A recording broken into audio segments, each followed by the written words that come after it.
Everybody wins indeed. Everybody wins indeed. Chopping it up with ball off to the side. We back episode 8. Thought you should know podcast. Deke be knowing.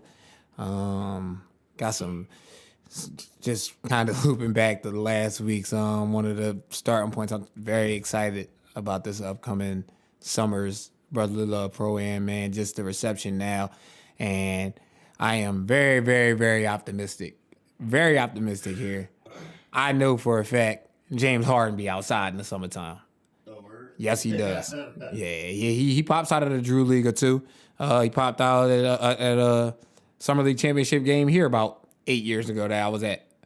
He so we outside, So hopefully he tap into the scene in the summertime. He don't skate too far away and come in and show some love to the Brotherly Love Pro Am and anything else that he can show love to Philly related, man, because he's going crazy his first 2 games at Philly. It's we ain't going into the sports minute yet, but y'all was gonna hear from me, all the people that was questioning the James Harden acquisition by way of who had to go for him to come and pause. But yeah, so it's a few people gotta see me. That boy outside, and I love to see it. Anyone could have been. I didn't speak. I didn't realize. I didn't understand why it was then either. But usually, what I don't do, I avoid conversations and arguments that I know don't make sense because where's the finish line for that for me? I mean, or that person either. That person wants to argue. I don't want to argue. You say that. How'd you end up on TV then? All right, so this is this fucking guy, right? So, about 2 weeks ago now, I was randomly out at a bar and or restaurant, and the news happened to come in there and ask me randomly for whatever reason, hey, you got any opinions on James Harden, Ben Simmons trade? I said, well, I actually fucking do. But I kept it PG-13. They really threw me they threw me a soft lob to trash, man, and I really, really, really kept it, showed them I wasn't, I kept it real composed. I wanted to very much go unlike Aguilar, boy. Like they threw me the lie for the viral moment, y'all, but I ain't want to go viral by making that ass of myself. If I go viral, it's gonna be for some something of some substance. So I kindly gave a PC sports answer, unfortunately, and I ain't PC guy either. But some of it was how I felt in a sense. But yeah, I got an opinion. You know what I mean? It's just my opinion is the long and short of it. For anybody who's still scratching their head and talking about we got to see them play a real team and all this stuff, at the end of the day, you were able to trade away a backup shooting guard, a backup center, and a motherfucker that wasn't playing and get a top 10 player in the league. What is there to argue about? What is there to question? I just look at it like if you frame it that way, which is what happened. That ain't me framing it to fit my argument. It's literally what happened. It shouldn't even be nothing. It shouldn't be nothing really even to talk about, man. But gonna tap in on some pop culture related things. Kanye West Genius documentary, Netflix. I am fine. I am through the first 2 parts of the trilogy, and man, I can see why he don't fuck with so many people. Listen, this ain't me shooting him Bell for certain things he do, but man, you can see why he's just like, yo, I'm on top now, and I got the ball, and I can see why he just don't fuck with a lot of people, man. Yo, he was getting treated at Rockefeller. It's unreal. So the thing I'm pulling away from what I've seen so far in the first 2 parts of the trilogy, right, is that Dame Dash only signed him as an artist so he didn't lose him as a producer. Well, yeah, I think I think that's obvious. A few times he touched on that. Yeah, I think it's obvious. I think he knew that. But isn't that the doc is coming out, but that's for us specifically, we know producers that get signed to other producers, stuff like that. It's normal. It's almost like, in his case, it's like, are we gonna let him be an artist? just to Yeah, but to sign so these guys were like producers that rap though. He was the dude at saying why he's in the room as the producer for the track. That no, I'm a rapper. I'm right. Yep. Like I'm the rapper. I'm a rapper at this time that I know for a fact has his own niche and his own lane. Let me show y'all. It's kind of crazy because like I hated backpack polo Kanye. Like I hated him, and I'll tell you why I hated him at first. Right? You already know this, but it's like as a producer myself, who performed everything MIDI and everything else, I always felt like sampling was a cheap way. Cheap out, yes. I didn't see the genius in it until later. Because we've seen people do it horribly, and he's done it masterfully. It was only because he wasn't changing the songs. Like I mean, like No. It was like the same essence of the song, same everything of the song. I mean, but that's the trick, right? Think about the song that broke him as a solo artist through the fire. He just straight dropped, he just changed wire with fire. Yep. And like I mean fire with wire. Wire. Yeah. The thing is that like he understood the like. I mean, it was. I guess it's one of them things like why he's Ye and I'm not, right? Is that like he understood Ye and I'm that, not. like, you don't have to reinvent the wheel. Like I already have a hit, right? All I have to do is build upon that hit. And he's been doing that for years. I mean, all the producers today, you can say now are Kanye's children. Now. I'm listening now. It's making me feel fucking old that people are sampling and remaking songs that were made when I was a teenager. I'm like, yo, this song ain't even old. Or maybe I'm just like, Oldies now. It is. That's wild. Tell you something, 15 years ago ain't no oldie, man. Yo. Come on, man. It is. Dog. I'm not letting people have that, man. That's a song that came out in 06. Right. It's an oldie. Oh. Yeah. Yeah. Yeah. It is. Did Wire come on with you in the car with your daughter? How do you think about that? She don't know through the wire or through the fire. Yeah, so it's like, what the fuck is this? But in fairness, though, through the wire is 0102. Like that's like a predecessor like Blueprint Kanye. That's like right at the because I was coming in 8th grade watching through the because that's when I know too. It's always been like some type of form of pay to play because I knew for a fact every day, at least on Rap City, that Through the Wire video came on somewhere between this one. I am a numbers guy. It came on sometime between 4:05 and 4:30 every day. So I caught it every day, and that wasn't like MTV Jams where there was a jam of the week, so you knew a specific song was coming on every hour on the hour. But they were plugging that song around the exact same time where they could manage it around commercials every day. And I remember when I peeped it, and I thought it was a coincidence at first, but no, they ran it, and I'm talking about for like a month.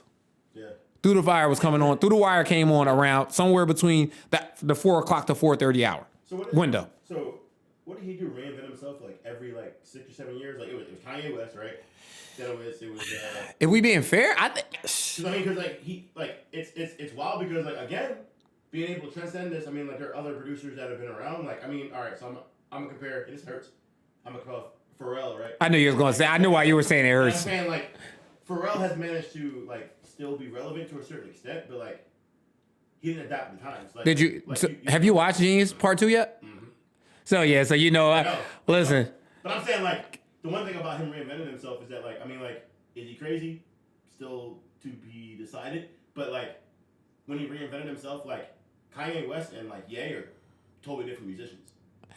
Yes, but when he talks in that documentary, the way he talks about people, the way he talks about things, he's the exact same dude now, probably a little more unbalanced on the unpolar side with unlimited fucking resources. He talks exactly the same. It's good to hear, so the funny thing about the actual first episode, it was good to hear Kanye West speak again. Because people fucking never heard him. Yes, so people... We got Yeezy, we got... Yeah, but I mean, right. You know what people's Kanye West unabridged. You know what people's thing is now when they hear him talking, they saying he's crazy. You know what their frame of reference is, other than hearing him talk right now, is his fucking music. That ain't him hearing him talk. Yeah, it's not hearing him talk. So now I'm loving hearing this shit. I'm like, he's the exact same person, bro. When he had the watch party for Through the Wire, he shitted on Dame while Dame was in the room. Yeah. He's like, I got signed a year ago. Ain't seen nothing from that. You know what I'm saying? I shot this video with 33 grand of my own money. Wondering when that budget gonna open up. The fucking camera went right over the Dame. If he's bipolar, he's bipolar then. Yes. He's. But you don't know I want to see the rest of it. how different things are gonna how different things affect you over time though. With something like that, you with like a bipolar condition. You know what I'm saying? Yeah, but I mean, but him, like, I mean, watching it, like, understanding, like, why he went as far right as he did, though. Like, you know what I mean? Like, he lost his mom too. Progression of it. You know, I mean, you're losing your mom too. Yep. So it's like, you know, a lot of shit that kind of comes along with that. But that genius doc, man, just seeing, you know who I'm going to give credit to? Actually, I don't particularly care for his voice in the narration, but the homie Cootie.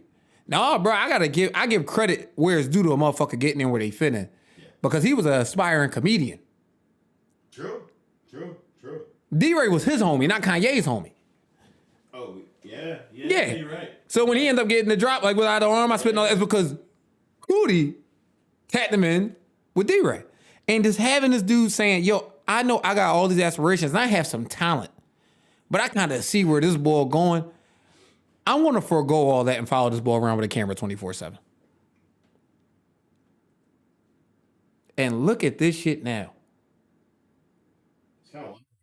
It's very wild when you think about it because you don't think about people who think they have a gift foregoing what their actual plan was because they think their contribution to somebody else's plan for the greater good. You do not see that shit. I don't know about in most cultures. I don't see that shit much in black culture. No, you don't. Not for a motherfucker you ain't blood related to. Yep. I done seen people, parents and older siblings and things kind of not give up on, but sideline their things to kind of tap in and be a resource for their loved one because they see them going somewhere. You know what I'm saying? But that's a certain amount of selflessness that comes when you're invested in a person in that way by way of blood relation or whatever the case might be. He just tapped in with this dude. He's a homie from Chicago. He's like, man, I trust this shit. And he just like, I just said, fuck it, move to New York. Move to New York with the camera. And to see the fruits of his labor from that 20 years later. Dude, the college dropout 2002. I mean, I didn't realize, I never said it on this podcast. I said on the first album I ever bought with my own money was College Dropout from Radio Shack and Penrose Plaza. Sheesh. Radio Shack. From Radio Shack and Penrose Plaza, the very first album I ever purchased with my own money. Talking about shit coming full circle. So my first, I guess when I technically became a music consumer of my own was 20 years ago. Yeah. 32. Yeah, man. I'm not used to seeing that, man. So listen, I'm very happy that dude is getting his flowers. Kanye is already, for all his, if you want to call him antics or what have you, in a sense, that dude's still on top of the world. You know what I'm saying? And a dude like a Cootie who's being introduced to the masses. Because, I mean, if you was in the fold, you know. But, I mean, that documentary shining a lot of light on a lot of shit. Yo, when Kanye was working on his album in New York, they told him he had to stop and sent him out to L.A. to produce sessions for P.D. Crack's solo album that never even dropped. Think about it like that way. Like, the dude made College Dropout by way of studio hopping for other people's sessions that weren't even in Rockefeller. Yeah. He piecemealed a platinum album together. When he was signed to like one of the biggest labels in hip hop, through Rockefeller, who was partnered with Def Jam. Seeing it, I wouldn't have believed it if I didn't see it. In other words, seeing it and you like really seeing it, like documented on wax, I'm just like, yo, this is nuts. Like they was treating Kanye. So for that being said, I don't justify certain shitty actions, but it ain't justification for me to say I can see why certain persons is doing this, treat certain people a certain way now. Yeah. You know what I'm saying? Because everybody don't handle that type of shit well. Also, I think I've come to terms with it. Remember, I used to be a Kanye hater. Mm-hmm. We talked about it last time. It's kind of similar to Kobe. It's one of them things where it's like you respect the craft, but you just don't like ball, right? Yes. And then okay. as he started to evolve, I started to grow, like just in music and stuff like that in general. Just like watching that whole process, but I realized that like I mean, the only reason why he's still on top is purely because he's hungrier than most people. Like because he's been canceled like multiple times. I mean, attempted to be. If you want to go, yeah. But I mean, here's the thing though, like being canceled versus being accepting the canceling. You know what I'm saying? Like Kanye, like he just doesn't process it. Yeah, but you know what his thing is? It's not that he doesn't. It's not that he don't process it. He says, you know what? You don't accept it now. I'm going to force everybody around you to accept it. And then by way of that, you're either just going to look like an asshole or you're going to accept it too. Yeah. Like the whole Beyonce thing when he went up there on like, that should have been the end of his career. That should have been in his career. Before that, he did. George Bush didn't care about black people before that. During Katrina. Count that one. Why not? Because they're one of my favorite things ever. Yo, he like straight drop. Like that shit was very much on brand. I watched that maybe 2 or 3 times. He was front row with a. Listen, man, let's keep it. I'm gonna bring that night into perspective, right? The whole Beyonce shit. Taylor Swift don't respect artistry and should give the award to Beyonce. But hold on, I have to respect the artistry in that he made the song years later. Like that was later famous. Yes, but I'll do you one better. Just encapsulating that night. That was a wild era of Kanye. Like a very wild era of Kanye. That was like the old parts in his hair thing and all that. Yo, that dude was front row with a bottle of Henny and a chick from South Philly. I'm just gonna put it that way. Yo, I didn't. Yeah. Listen, you got to think about it. You got to think about third eye open. You got to think. I mean, next level thinking. You got to make it worthwhile sometimes. He was like, yo, he got a bottle of Henny. He had a chick from South Philly. Was looking good that night. Shout out to Amber. Yo, I didn't know he was off the Henny.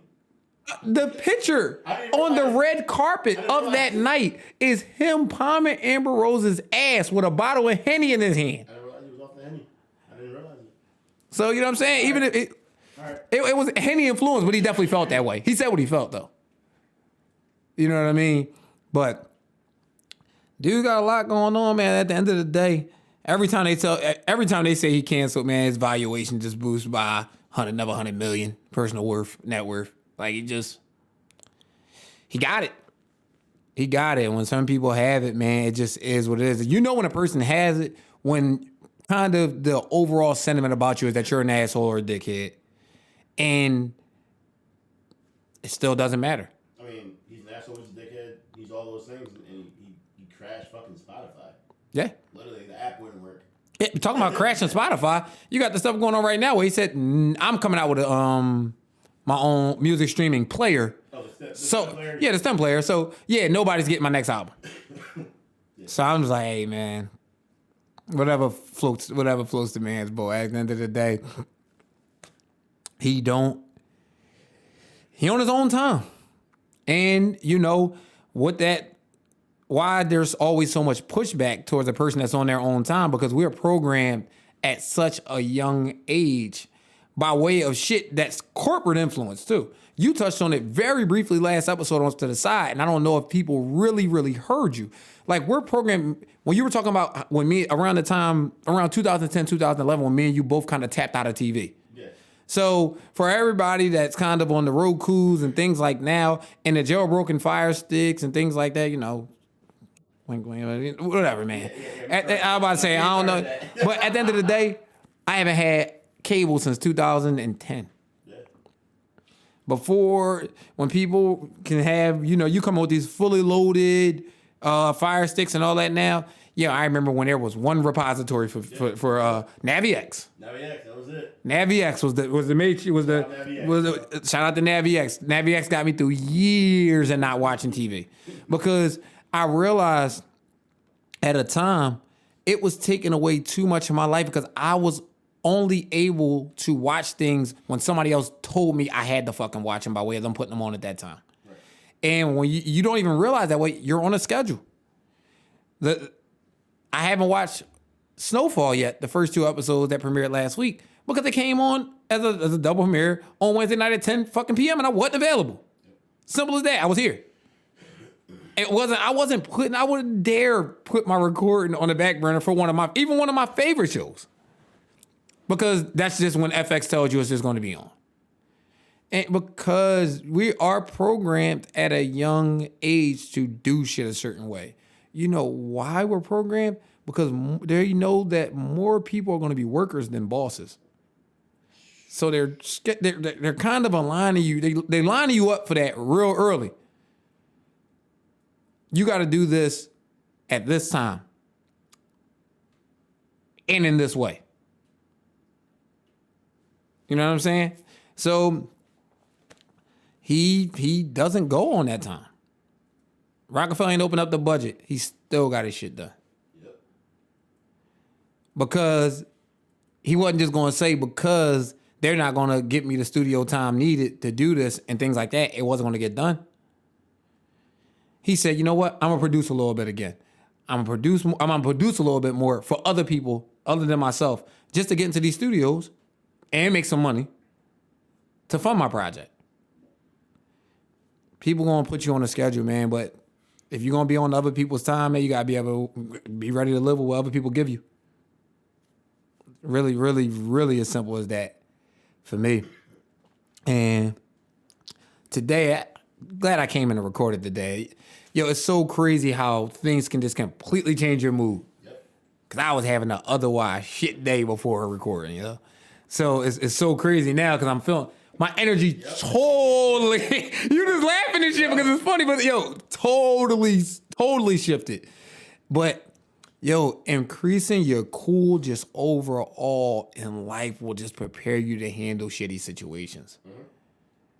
You know what I'm saying? Like it was just one of those days where if it wasn't one thing, it was another. And then when it was another thing, when you were kind of decompressing from them two things, the real fucking thing happened for the day, and you ain't even peep because you was already trying to calm down from some shit you realizing now was little shit. Yep. And I'm like, dog, it was really one of those days.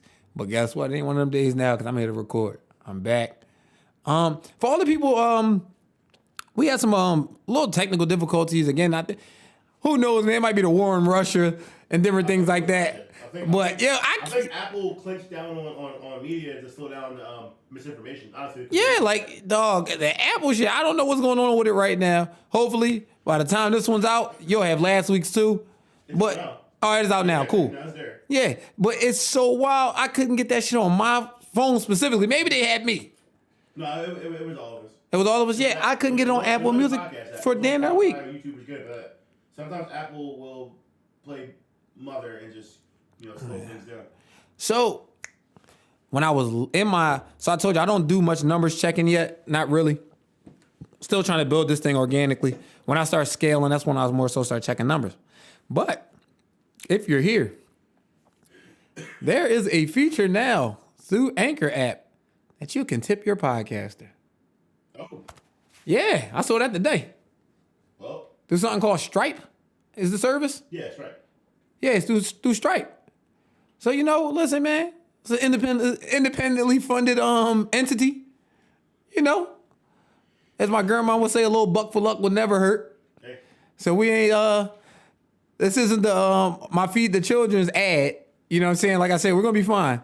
But all support is appreciated. Support, you helping keeping these wheels in motion and keeping the lights on here at the studio is much obliged. So just putting that out there for anybody that uses that service, and if anybody isn't using that service to listen and wants to use that service in order to tip your podcaster, feel free.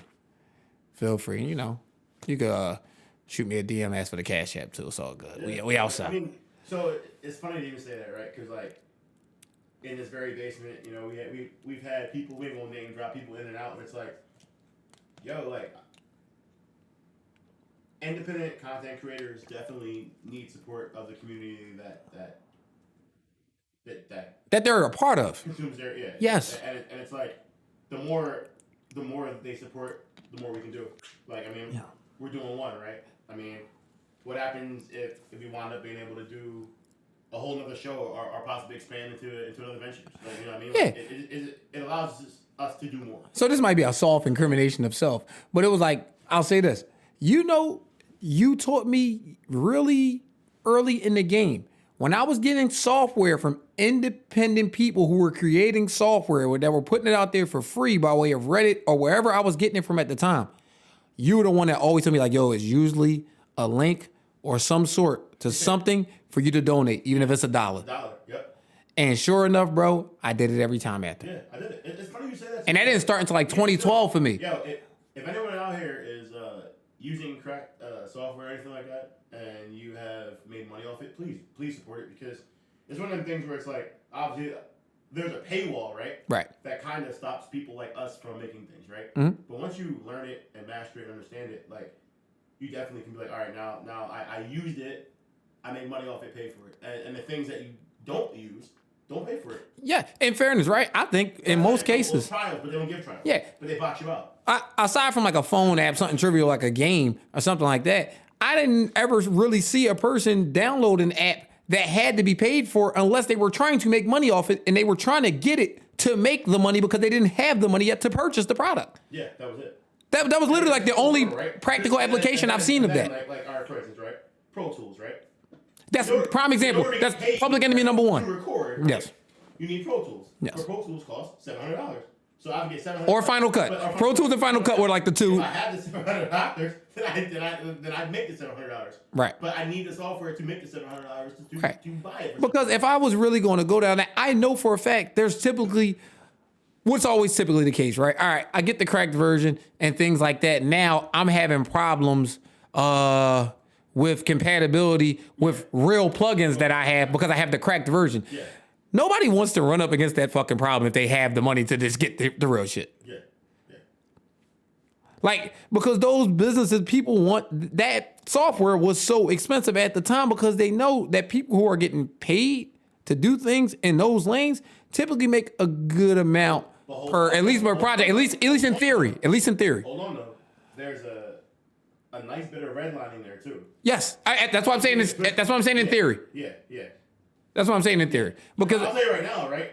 In my field, all right, so right now, I'm a cinematographer, right? Right. And there isn't that many black or people of color cinematographers. Like it's like maybe like 20 that are in the top, right? Okay. And then it's even lesser than women, right?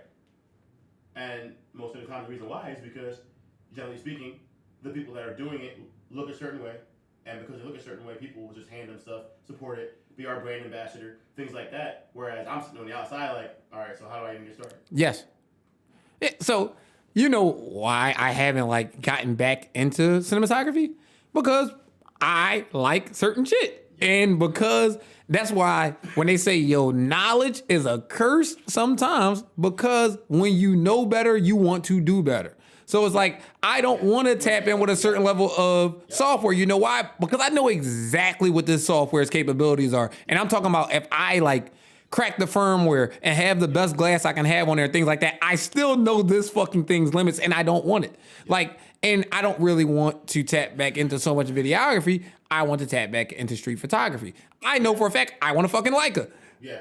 So it's like, yeah, so right. Yeah. Listen, for what it's worth, I know I have a certain taste level. So it's what it is. I don't care that I don't. That's why most things I had to get on my own, because I know for a fact these aren't even real. These aren't reasonable things to ask another fucking person for because they're pricey. Yeah, so there's a guy I met in California. His name is Thorsten Overgaard, right? He's a Leica ambassador. He's a professional Thorsten Overgaard. Right. Solid. So he was like, come on out with me and come shoot with me. Like, I'll show you some things, right? So he went on a shot.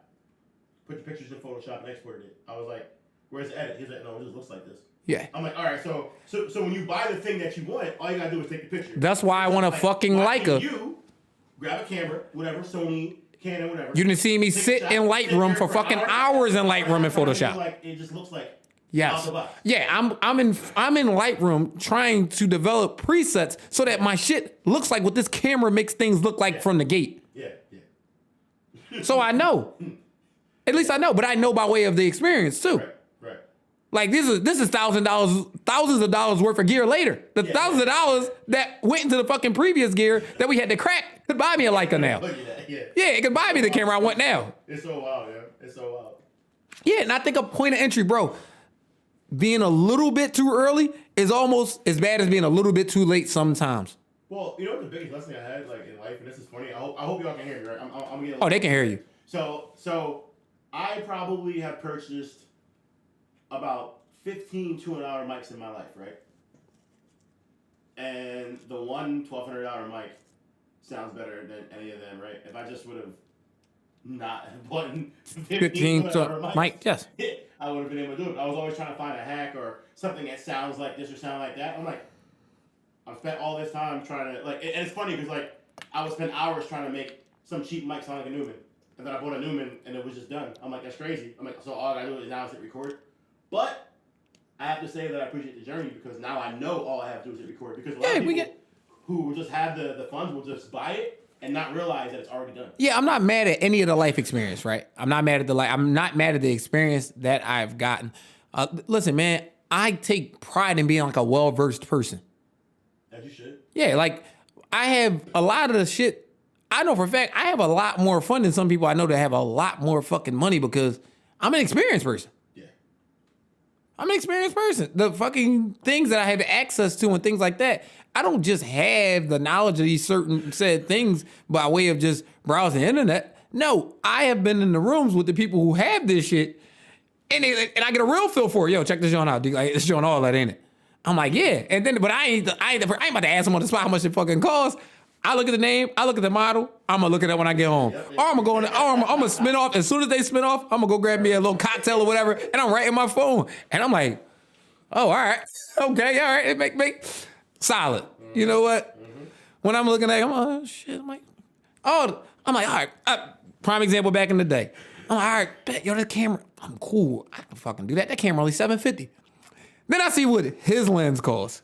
And I'm like, this fucking lens is $4,800. I'm like, it costs 5 times more than the camera. And I'm like, oh. But that was a lot of people's hack that they thought, but then they were wondering why they weren't getting the quality of videos and things that they wanted because the camera just still couldn't support that lens. I'm like, that lens is for a more expensive camera. Like, no. Get the lens that's most compatible. I was seeing people back, and now we're going to geek out a little bit. Yeah. I was seeing people with fucking certain levels of L series on T.Y.S.K back in 2010, 2009. And I'm like, yo, you would get better quality out of that T.Y.S.K with a fucking Tamron. Wide angle. You would. You actually would. Like, without question. Because the camera can use all of it. Yes. Yeah. That camera can't utilize that entire lens. Get something... It's about utilization. If you're doing it for that purpose, and if you're just doing it, now it was a lot of people out at that time who just had a little money from different things and were just buying this shit to look cool too. Because I knew a bunch of people with 7Ds who wasn't even doing shit. I got a 7D. And remember when dudes in here used to think that shit was like the standard? Every time somebody brought up a 7D, I just look over from the side. You be over there. Me and you both look over like. All right, okay. I'm like, yeah, man. I said, go get you. I said, listen, man. And then I'm going to shoots. Shout out to a great friend of mine. In my opinion, probably I tapped in with him young, probably the best barber in the city, my man Darian. When he first opened up his studio, you know, I'll give him his flowers. He won't give them to himself usually. Barber for the Roots, for the Jimmy Fallon Show, plenty of other things, Philadelphia Beast. But yeah, I'm gonna have to add in that, right? Understand that, like, you brought me out to those shoots. Yes. And that, now what I do is, I mean, it's crazy to think about that, right? You're like, yo, come out to this shoot, just hang out and see how it's done. Mm-hmm. Now I'm making movies. Yes. That's crazy. In fairness, they dropping other brothers' names. So we both had some good deals went through the years. That's how you met B. Kyle. B. Kyle. Yep, B. Kyle. That's how you met B. Kyle. Yo, just being on different scenes. Though, do you know that girl who, when we went to shoot that video of the girl in Delaware, in like 2013. Yep. You know the girl that did the fucking choreography for that, like tours with Drake and Beyonce, bro? Now? Oh, I did not know. The girl who did that did the cinematography, that did the choreography for those little girls? Yeah. Bro, she background dances for Drake and be like Beyonce. She's like big shit now. Yeah, that's crazy. And that's crazy. That's about to be a decade ago, like next year. Yeah. But when I was going to those shoots and I'm seeing him out there, like, because when he got into it, he really got into it. So when I've seen him out there with the 5D Mark IIs, and I'm looking at I'm like, that's a prime example right there of definitely staying within your coverage. When we talk about hopping out your coverage, right? Right. I've seen better images by just staying within and optimizing what you have than going out and buying the best and not even understand how it works. Yeah, because they didn't know how to use it. Yeah, exactly. They didn't know how to use it. At the end of the day, they jumped in because they had the resources monetarily and just jumped in and outkicked their coverage from the jump. Yep. Because I said, they said, yo, I can afford the industry standard. Yeah, but you motherfucking need the entry level by way of your experience level, though. It's just, yeah, I've seen a lot of people fall on their face with that. Side, like, I have a question for you. How do you think that carries over in the life, work, relationship, stuff like that? Because like, it fucks deeper than. Oh no, it fucks a lot of people over. It goes into something I said when we were talking about the resource thing in like episode 2, episode 3, where you jump out and this is where certain people are naive and are easily sold. A motherfucker will pay a person up front for some shit just based on them seeing that they have a certain gear or they have a certain look and you haven't seen a finished product from this person. Yeah. And that's a scary fact, but that shit is reality. That happens a lot. A whole lot. There's a person, I'll say this, right? Now, there are certain cases where it works out. Coming back to Kanye West, but in a different way. Kanye West signed Kid Cudi because he was a fucking sales associate at the Bape store. And he's like the style. Sometimes it works out. True. You know what I'm saying? It wasn't no dude. He wasn't seeing him as like no studio rat or him bumping into him. And it seems like, no, he worked at the Bape store in Chicago. You know what I'm saying? Like at the end of the day, sometimes people are going to sell you. But that's how most of these I'm looking at now. The making of Anna docuseries shit that was just on Netflix and the Tinder swindle and all that. These are people who have swindled people by way of portraying a certain image and people saying, I can trust giving this person my money because they look like money. They got to have money. Yep. You know what I'm saying? So that's the same thing. If you ask me, it's the same thing. And it's a different variation of the same thing. So it's that perception. People's perception is their reality. So when people know that and people are opportunists, they are going to use that opportunity to capitalize off of you. And they can only capitalize as much as you allow them to. Sure. Getting back to some local stuff, man. Your alma mater, shout out to. I went to my first high school championship game in 12 years last night. I saw in your stories. Yeah. With Newman Goretti versus Archbishop Ryan. Yo, man, shout out to these young guys, though. You talk about battled it out. You know what I'm saying? You see the different names. I'm not used to seeing Ryan on the basketball side of things. I'm long removed from high school, but they were always just like, I know them as football. They were out there in those counties. They put out Division I football players typically often. But I've heard now they've been to like 3 of the last 4 Final Fours, not to the final game, but yeah. Gave Newman a run for their money last night. But shout out to Newman Goretti pulling it out. Super random with the Chickies and Pete's afterward and showing you just how different like the Catholic school dynamic is than the public school dynamic. You know what I'm saying? I've known a lot of people who went to pub chips, right after where, people out, some people have a good family dynamic. They go out with their family and things like that. But I've seen people right back on the block. Like you wouldn't even know they played in the championship game. Then Newman took these dudes away from their family and bought them the Chickens and Pete's. They closed the place last night. It's good. Like just bought them pizzas, celebrated they win. And I'm like, dog, that is so dope. Like that was just dope for me to see. I turn around, I'm looking, I'm like, I see somebody walking in with the Catholic League trophy. The little hubcap as they was calling it. And I'm like, is that the fucking trophy? And he started his jaws. Oh, damn. I said, the coach came around. I said, he must be about to get trashed real quick, after the win, little young coach, one of the assistant coaches. And 15 seconds later, the whole team came in behind him. The whole team. And I was like, damn, that's super dope, man. Like, treated those kids like champions on the night of their championship, man. Never celebrate. Yeah, and they never going to forget that. They never going to forget that. And that's just like, yo, man, show these kids that's doing something worth doing, man, that you proud of them. When they reach some landmarks. Guess what? Even if they reach some pitfalls, show them that you're proud of them that they tried. Oh, yeah. You know what I'm saying? Encourage these kids to keep going. Like, how was I going to say this? Like, just I always speak on intention a lot now because I just try to be so intentional with shit, right? I try to be intentional with how I assist other people with their work, and I try to be even more intentional with how I do my work. And it's just sometimes when you're giving back to the youth and you're reaching back for people, those two things intersect perfectly and they're the same thing. Ain't too many situations like that. Right. When you kind of approaching something for yourself and you're approaching it for someone else the exact same way. It sounds good when it's said in fucking theory, but it's not typically the case because self-interest is self-interest. It is. You know what I mean? So it's just like, but consciously working on things like just how much you like, when you like consciously working on shit, right? All right. There's a lot of things like now that I'm doing the podcast after putting it off for so long. But I was like, it didn't matter that I was putting it off because I never started it technically, right? But now that I'm consciously working on it, I see just how much I was dragging my feet. I think that's the only way you can.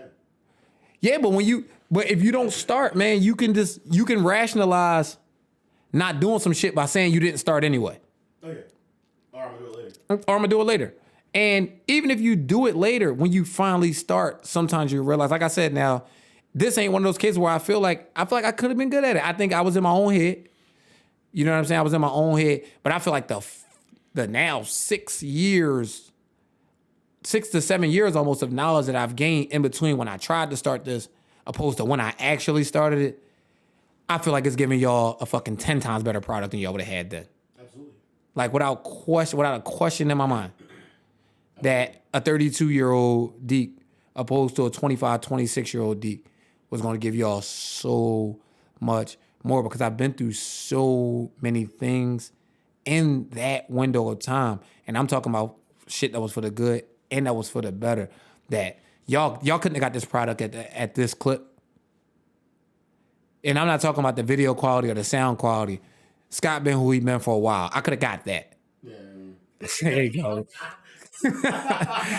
Listen, man, I give flowers. But I'm talking about me. Which is more important. That's one of the things. Yo, that was another reason why. That was another reason why I didn't do it. Yeah, that was another reason why I didn't do One of it. the things where it's like, the people that did hear the podcast, they told you what it was. Mm-hmm. But I mean, did you want to hear that? No. And that's the sad part. I didn't want to hear nobody say it was good because I thought it was trash. Mm-hmm. So it was but learning to take those flowers. But now, like I said, I'm a person that lights up in a room. I get that now. So, but when you don't want to own that, you'll hide from it.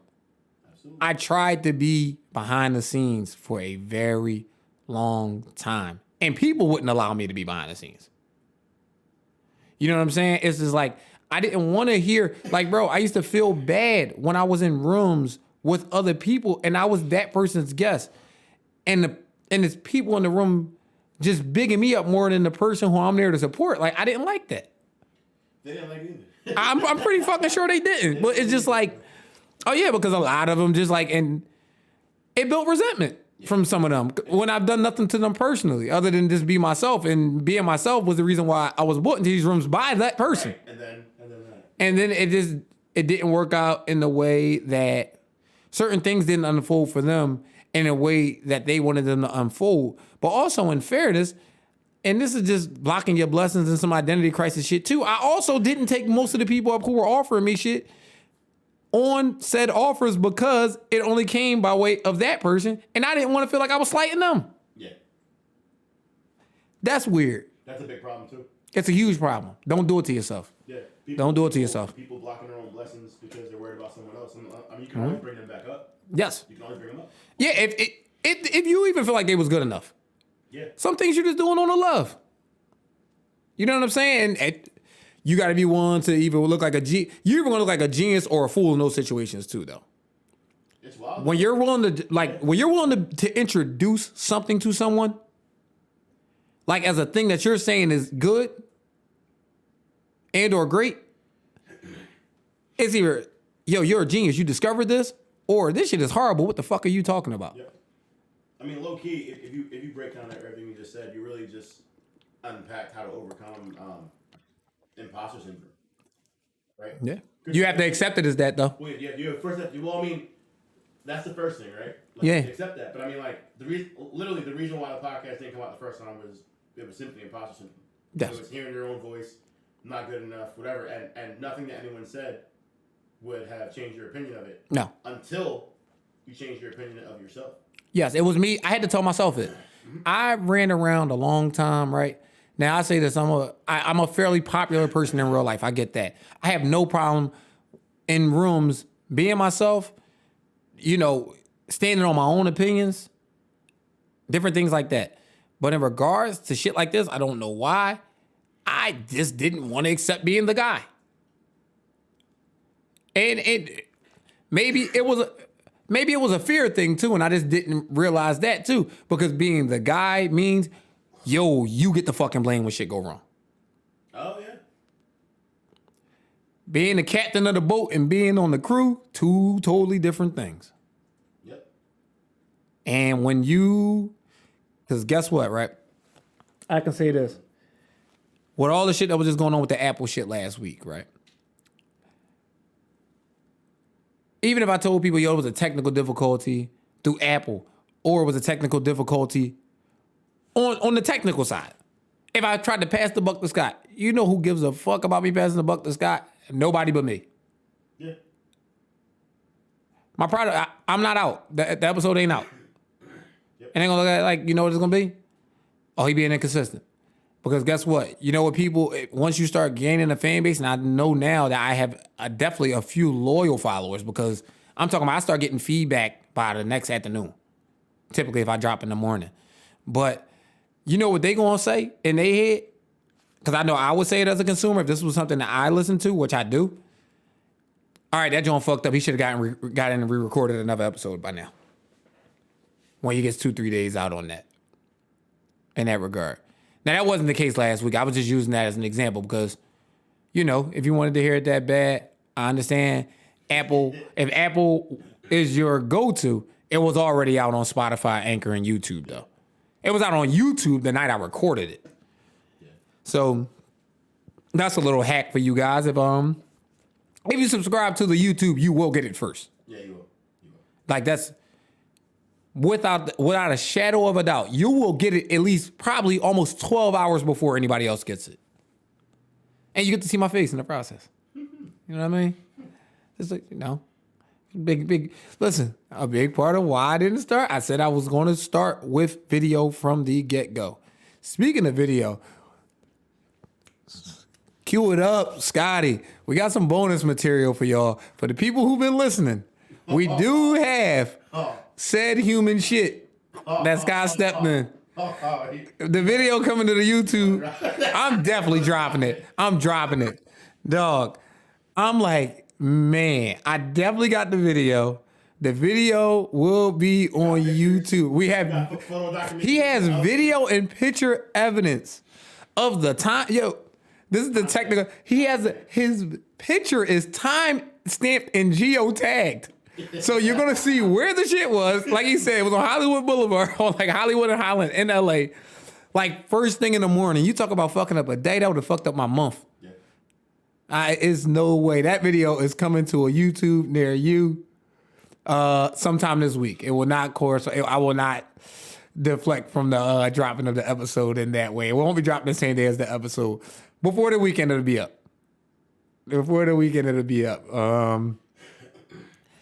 That's still one of the more traumatic experiences. Has to be of Scott's life because it would be the probably one of the most traumatic experiences of mine, man. Stepping in human shit is crazy. If like a school brought me out to give like some type of motivational talk, somehow I'm gonna slip into that. I know it. It's one of them things. He like, yo, man, I survived this. I'm still here. I'm stepping in human shit, and I'm still here, dog. Yo, that is insane, man. But I'm gonna bring this thing back on the rails, man, because I want to. This was gonna be my starter, but I just felt like it would be a better finisher, actually. So hopefully you stuck around this far through to hear this, right? So I heard a person talking on I want to say Twitter. with one of their friends. It had to be Twitter because it was a thread. So yeah, it was definitely Twitter opposed to a IG post, right? No, it's not no nonsense though. But it factors into why I stated so early, like how much are you worth to you, right? So the person was speaking on wanting to have a certain job because they wanted to dress a certain way. And the first thing my mind jumps to is, well, why don't you start dressing that certain way so you can get that certain job? Oh yeah. Oh yeah. But I'm talking about that point popped up at no point in their conversation. Like I just want to, because I want to look like this and I want to feel good when I'm at work and all that. Yo, a job can't give you that security. You got to do that. Yeah. You got to do that. Like, I don't want to say it in this way. Some of the most trendiest people I know who look like the most professionally dressed people on a daily basis, because they make a conscious effort, they feel good coming out this way. Yo, they done made their way, then built up their wardrobes through combinations of thrift stores and consignment shops and things like that. Yo, this stuff can be done affordably. Like, it's just about how, does it sound good for you to just say it to your friend, or are you really committed to that cause? You know what I'm saying? And if looking that way is what makes you feel good opposed to the job, fuck the job and just look that way. Look that way, yeah. I mean, that's what you should do. Yeah. I mean, you should. What do they say? Dress for the next job that you want. Like, so even if you should be dressing for the promotion. Yeah, for the promotion, you're already there. Yeah, you should be dressing for the promotion. You're like, yo, who we gonna promote? Well, I mean, Yeah. they're already ready. But if the way she was posing it, and I can tell this is how she thought about it, she thought getting the job was the means to the end of looking a certain way. Oh, okay. And I'm not even talking about perception-wise by having the title of the job. No, being able to dress a certain way by how she would have to dress to work at said place. Right. And I'm like, yo, you can just dress that way. Okay. And What? you would instantly feel better about yourself. Right. You know what I'm saying? But you know what that is? That's imposter syndrome too. Because you know what she's saying? She is convinced in her head that if she dresses that way and doesn't work at a certain place, somebody's going to think she's a fraud. Yo, but like, look good, feel good is a thing. Enough people don't know this though. Yeah, Go look ahead. good is a thing, and also faking it till you make it is also a thing. Man, And I listen. mean, like, I'm saying faking it because like that's what the catchphrase is, but it's like you're not faking it. You're living it, and you're learning in the process. Like you don't like, you know what I mean? Like, and I mean, I'm gonna say it. Fuck what they think. Like you think you're a fraud. I don't give a fuck. Like I mean, it took me a while to get here, but I'm saying like I don't care about what the only thing that I have to care about is my manager or whoever's in charge of my department or whatever I'm doing. I'm not worried about the other people at the job that think I'm frauding. Yo, man, I saw a fucking meme yesterday talking about yo, man, like why nobody don't iron no more? You're wrong. Yeah. I iron like a motherfucker. Yo. I iron daily my own shit. I'm a person, I don't even like a woman washing my clothes. Yeah. I know how I like to take care of my things. I know what material this thing is and where it can't be washed on and what it can't be dried on and everything else. Yo, like you just said, look. You understand how hard it is to be an all blacker? Like, I mean, like, I actually had someone give me a compliment. They were like, yo, like, I've never seen somebody have so many all black looks. Like, you actually went out and, like, find different textures and patterns and stuff like that. I'm like, I live this. But you know why? That's what you feel good in. Deion Sanders said it best. Look good, feel good. Yep. Feel good, play good, pay good. Thought you should know that. Deep Be Knowing Podcast, Ball Off to the Side, episode 8. Done.